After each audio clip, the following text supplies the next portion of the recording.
in the most wonderful time of the year, they crossed out wonderful and put depressing. And I just was like, what?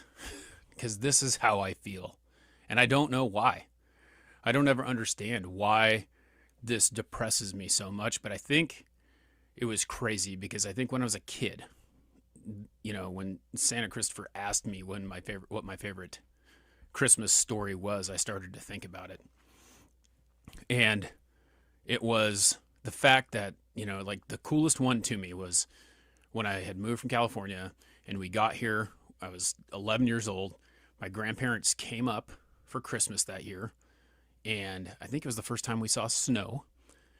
But my grandfather came, and my parents, they always struggled to get us Christmas presents, and I started to think about it, and I was remembering how my dad would rely on his Christmas bonus. As I was watching Christmas Vacation last night, and Chevy Chase was wanting to get his Christmas bonus so they could pay for this pool, my dad would wait. My mom and dad would go Christmas shopping for Christmas Day on the 24th of December because that's when my dad got his Christmas bonus, and they'd go out and they'd buy stuff, and they'd have to do it really quick. They'd leave us with a babysitter.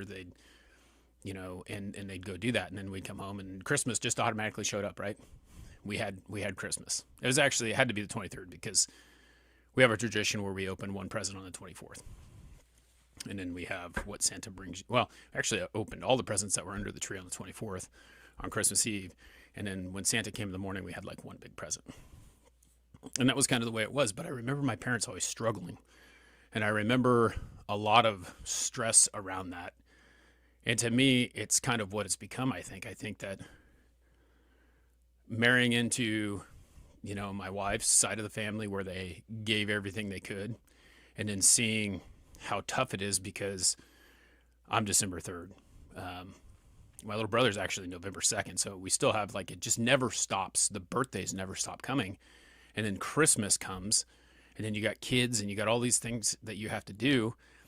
And when you're stressing out, when you don't have money, when you're worried about all these things that you can't control, it's tough. And I want you to think about that because I want you to understand